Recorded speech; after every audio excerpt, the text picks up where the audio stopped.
Dunlop is about to be heading over towards Newcomer shortly and is half a second up to Balaf. That's Pierre Bian, I believe, is it? Stefano Benetti. Not Benetti, sorry, of course, his body's the giveaway. And a Norman helmet, you would think Italian. Herbertson's still faster than Peter Hickman to Glenn Helen on the Stocker, on the Super Twin. That's impressive. Peter would have been impressive if he had been the Stocker. That is Pierre Bian. Yep. You saw Peter Hickman there behind another rider for a good amount of time. I couldn't tell whether it was the, I didn't see if it was a super sport bike in front of him, but it's possible that he's just trying to get the legs to get around a little bit faster, quicker super sport bike.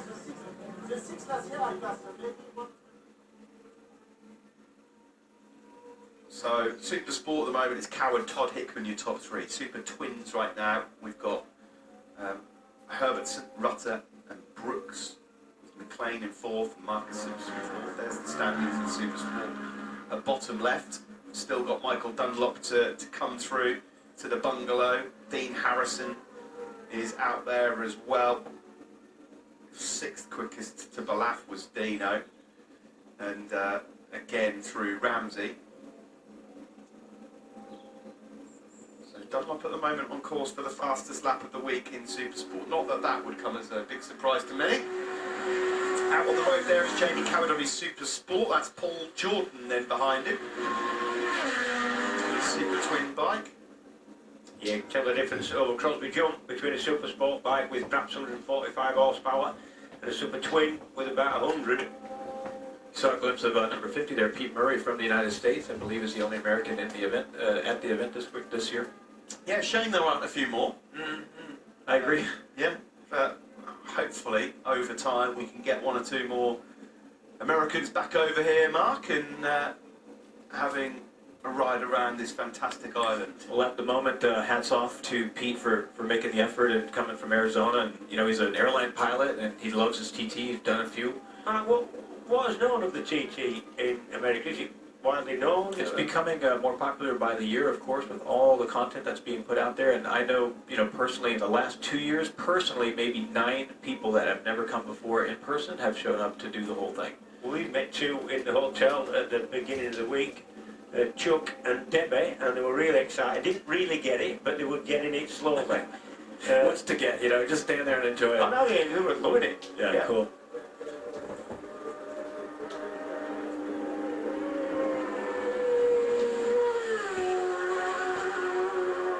Joe Yeardsley, Yeah. number 27. Son of Buddy Yeardsley. Good man round here.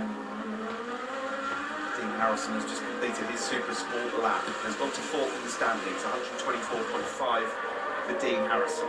Looks tiny, doesn't he? Tom Herbertson on that Super. Yeah, he does. He looks more than happy. He can get in, he can get tucked in. Well, he's ridden the 250 GP around this island before. As Davey Todd then heads out now for a Super Twin.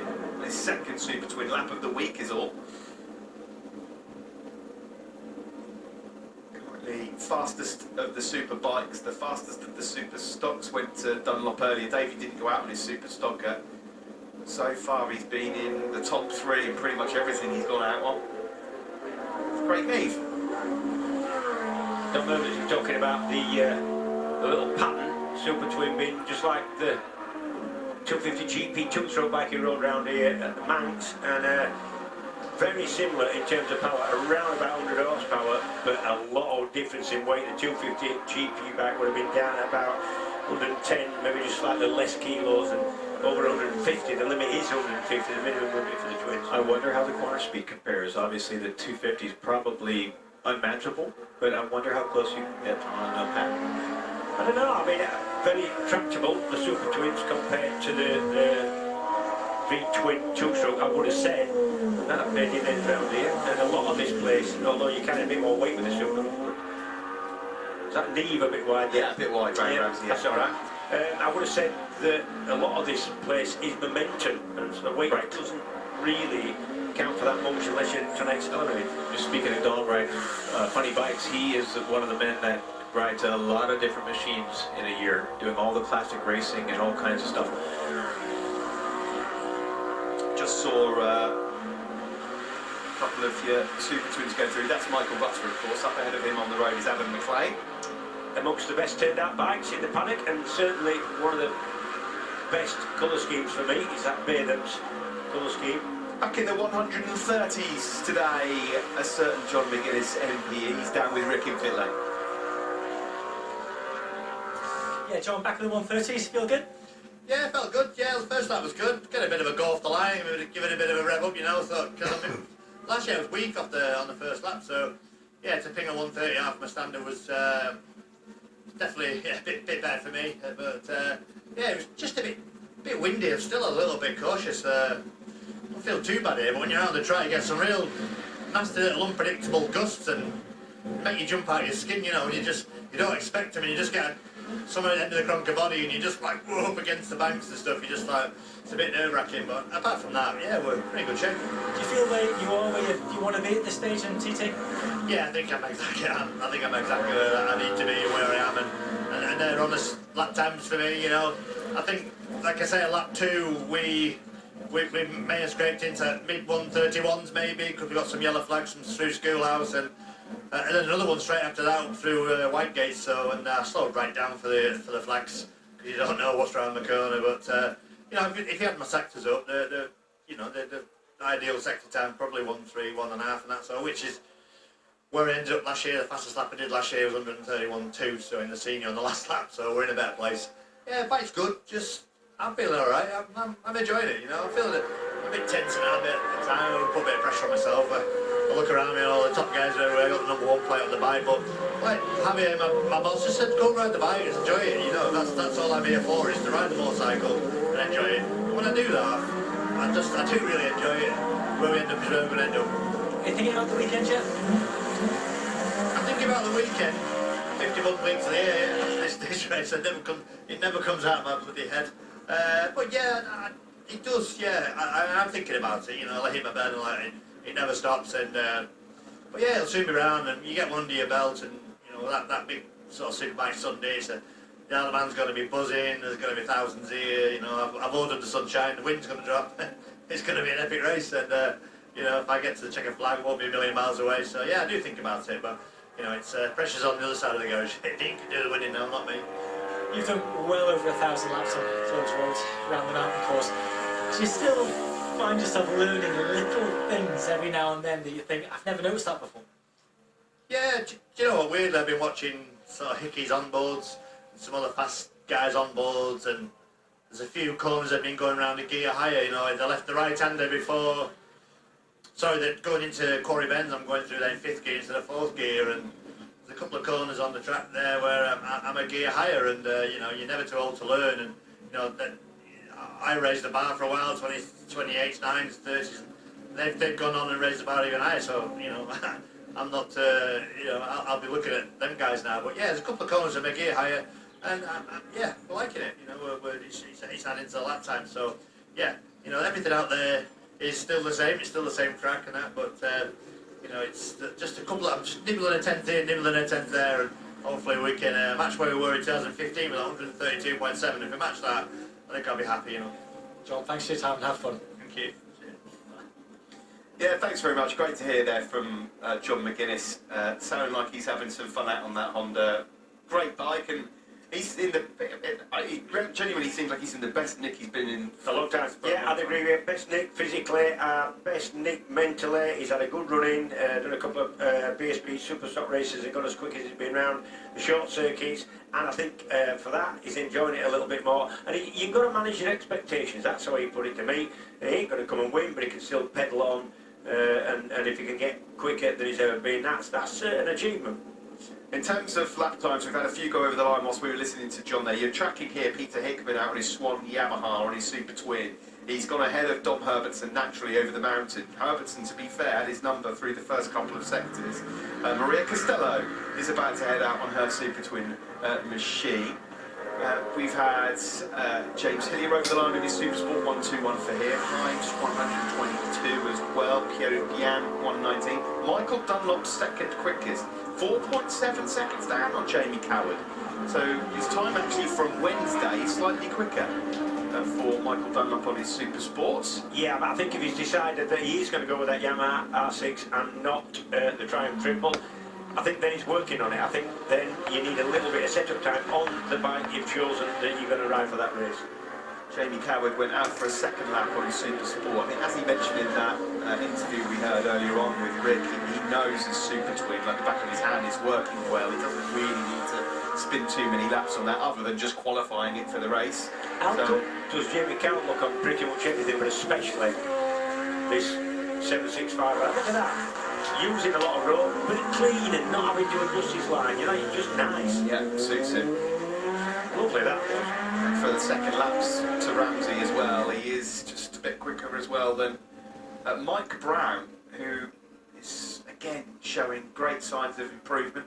121.067 for Ian Hutchinson, that's his fastest Supersport lap, and Dom Herbertson's into the 120s on his Super Twin. Fantastic stuff from Dom. 120.036. Currently the quickest Super Twin thus far, as we look here at Peter Hickman, looking to try and better that. You have a little moment here.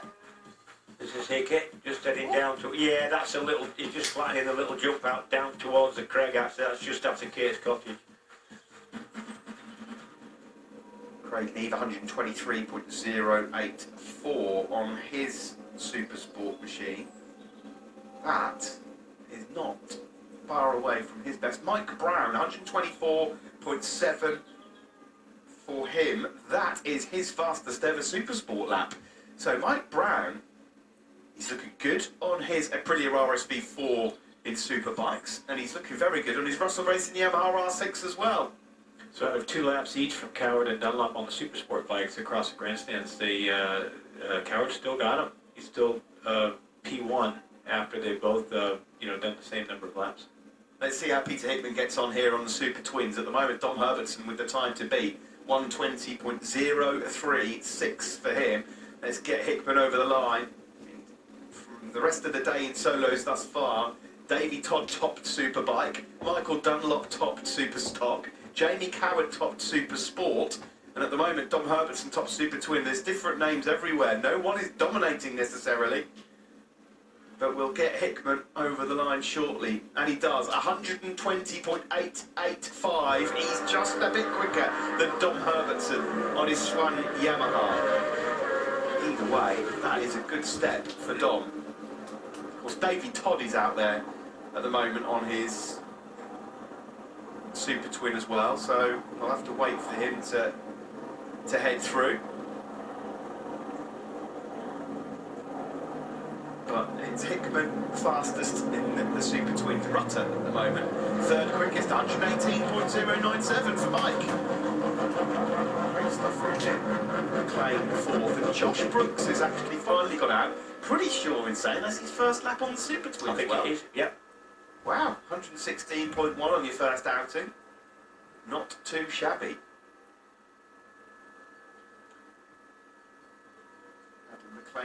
Adam McLean 117. We've just had Baz Ferber go across the line on his Super Sport bike. 119.2 for him.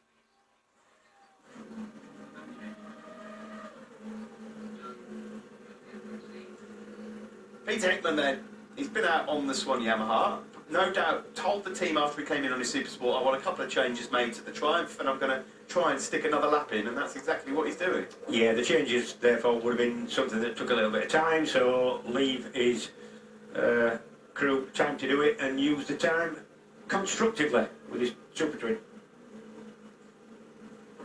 Kevin Keys is out there, he's a newcomer, he's out there on his Superstock bike. Newcomers are allowed to lap out there, and he's just done a 117.3. That's nice to see. That's quite a large step forward for Kevin. Yeah, a little bit like a rabbit in the headlights at the beginning of the week, but getting to grips with it now. Yeah, excellent stuff. Yeah. Joey Thompson is 121.6 But it's been a fascinating day so far. Of course, we've had lots of track action to get our teeth stuck into. A few moments here and there for one or two. But when we look at the solos, Davey Todd, at the moment, guys, looks like he's in control on the superbike. He looks very comfortable on there. He looks pretty much comfortable on I everything. don't think, yeah, he does. I think David Todd is having a week we thought he might. Really running with a lot of confidence. Doesn't seem to have a bad suit at the minute. Yeah, and all the teams will be able to decide what they want to do for the second half of the day and have an approach with, after some changes, I know the sidecars have a couple engines that are being swapped out, so the second half of the day is probably going to be showing quite where everybody is after, I think. We had a few yellow flags appear sort of on the second flying laps of superbikes, so maybe we've not seen everyone's cards. Well, yeah, I think John McGuinness alluded to that. He said a couple of yellow flags out, all within about a mile of each other in that Ramsey section. And like John said, you take your time with us. A lot of this course is blind. You don't want to rush into an area where there's something being attended to. So that is going to cost you time, seconds in actual fact. Jamie Coward, fastest in Supersport, one of many other names that are sort of making massive step forwards this week as well. And when you look at the time screens, Mark, every single category has got a talking point and a different name at the top. Yeah, it's so cool that there's so much variety and so deep a field in every class. It's not just one guy, kind of dominating the whole thing. Even in the sidecars, we're seeing a lot of kind of up and down because of the founds. I'm sorry, the name's always weird to me. But they've been struggling a little bit with their handling. So there's lots to come yet today. I think every class looks wide open to me. Yeah, and the good news is, guys, first and foremost, we've got some action out on the roads after 2 days cancelled. That's the most important thing. Yeah, and it looks like the weather is going to play ball for at least 3 days. Yeah, fantastic. So, up on the mountain, it's pretty clear. But let's pop down to Matt and the boys in the studio. Over to you. Here we go. Yeah, thanks, Steve. Pretty clear up on the mountain. Pretty clear down here as well, actually. A little bit of blue sky just starting to peek through, and lots of fans out here enjoying a few beers in the sunshine. Looks like it's going to be a nice evening for them. And lots to look forward to as well. As Steve and the boys just said then, great to see some action after a couple of days that we've had, and great for the guys to get some information now that they can sit and go through before this evening, Steve. It's great for me as well. It's the first information or action I've seen, we're being out on the track. But no, it's good. We're seeing, obviously, people raising their game, which we spoke about before the sessions have started, and people improving. As far as the Super Twins go, it's looking like Hick is looking impressive, obviously, on his Yamaha R7, and I'm pretty confident that Michael Dunlop's not really too worried about the pattern. He's the fastest man in that class to a certain degree, and he'll just come out fighting as usual when the race kicks off. Interesting, it's only Davey Todd's second lap on that bike, so he's obviously been putting all his focus. We see some footage there of Pete Hickman and how well that bike's working as he's coming up to pass. Not sure who's passing there, but one of many that we saw him pass, because he's certainly fastest out there and that bike's working well. But Davey, it'll be interesting to see when he completes the lap and his time comes in, because we know how quick he's going on everything else. But must be a big jump for him after, literally this is only his second lap on that machine for the week. Yeah, massive difference as well. Obviously coming from the BMWs in the Superbike and the Superstock, and then the V Twin in the Supersport, and then of course jumping on the Super Twin with very little power. But you have to be accurate on those things. You've raced one, Cam, I haven't, but you just it's like the old 125 style. You've got to ride those things hard to achieve the times. Yeah, they're without doubt the most unique of the 4 solo classes. The Super Twin has very little in common with the other machines because it has got such less power, I guess. So it is really about carrying that corner speed and that momentum. And it is, your reference points and your braking markers are probably less similar to any of the other classes, if you like. As the boys mentioned there as well, Jamie Coward, it's great to see him really building. He has been slowly building over the years up to this point, but he looks like he's a genuine contender now this year. Yeah, well, we've always spoken about Jamie as being kind of the fastest privateer, and he's always knocking on the door, but he seems to be going from strength to strength. He looks fairly relaxed and he's kind of chilled out, and he's certainly riding well this year. He's been doing quite a bit of British Championship work, and so it's quite impressive. Dom Herbert's been riding well this year as well. There's confirmation of the qualifying times from today in the Super Twins. 120.8 for Peter Hickman, and Dom right on his coattails there with a 120 of his own, which is really impressive. Still waiting for Davey Todd to come around, and quite a few others as well to finish off their laps. But as it stands, Dom looking like he could be in contention to fight for a podium as well. Absolutely, looking strong. And we've seen how happy he is in that team. It's really fitted him well. Yep. And he's working well with them, and he's going well on every other bike. We talk about it's about momentum. So, if you're going well on one, you're more likely to you're going to take that positive attitude and that good feeling with you onto the other bikes and the other classes. We see him here heading into Parliament Square.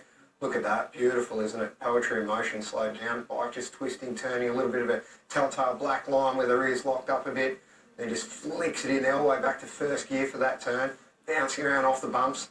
And when you get back on that throttle in first, that bike wants to jump off that corner, fighting on the other side, on his way up to May Hill. Awesome. I'm smiling this because we're never going to hear the end of it if he gets on the podium. Oh, wonderful, wasn't it? Brilliant. No, brilliant. Yeah, fantastic. As Cam said, Dom, he's been looking good on all of the bikes he's been riding so far this week. Let's have a little look at the Supersport times. Then we know that it was Michael Dunlop who set the benchmark in yesterday's session. But it was Jamie Coward today with a 127.210 on the Triumph, ahead of MD on the Yamaha, and David Todd third fastest on that Ducati, ahead of Hickman, Brown, Harrison, Hine. Dave Johnson showed up well, and Craig Neve and Joe Yeardsley. Joe worth a mention as well, actually. He's had a real good week so far. Yeah, he is really building some momentum and going well. That is fantastic to see him slipping into the top 10 there, and that'll be a good confidence boost for him. Just having a look there, though, not seeing James Hillier as yet coming through. He's been really strong in the Supersport, so it'll be interesting to see. He was obviously fighting with the bigger bikes a little bit in those earlier sessions. And looking at Jamie Coward's time too, so what's that, a 27.2, and his PB to date, Supersport is a 27.8. So he's knocking on the door of a PB time in practice there. That's really just goes to show how good he's feeling on the bike. Yeah. It's good to see Brownie there, P5. He's very inexperienced and, pushing on and doing some good times. We've seen him quite a lot on the screen. He's doing a great job. This is Jamie Coward. On the Triumph this On the year, so Triumph, it's a new bike. And he's certainly making that Triumph work. Really looks at one with that. So he's such a small frontal area of that 765. It's a very compact machine. As we see when we see Pete Hickman really dwarfs it when he's on board, but he can certainly make the most of it also. Look at that, just the train slack there, slapping as the bike rides over the bumps. Just awesome. You can just see there the clutch lever stuck. He's obviously got a big rear brake on there as well on the clip on. He's got his clutch lever stuck high in the air. Yeah, and of course those bikes, clutchless up and down, so once they get the bikes off the line in motion, they don't really use the clutch again. Alright, let's have a look at the Superstock lap times then from this afternoon ahead of tonight's session. Of course, not everybody focusing so much on the Superstocks today. It tended to be the focus was more on the Superbikes, but 132.135 for Michael Dunlop to head off Dean Harrison, who had a real good day today compared to how the week's gone up to now, and Craig Neve showing up well as well, third fastest. Yeah, and Craig Neve, another one that's getting up towards personal best, so he's really coming along well. We always talk about how he's chipping away. He's certainly right up there with that. And I mean, ahead of Jamie Coward, that is impressive. Mike Brown as well, that time at 29.1 on that Aprilia. That's really getting around now. That's a good time on a bike that no one else is out there. So there's no info on that machine. We know it is a real high performance bike, but there's no base settings for that around here. So he's really doing well on that.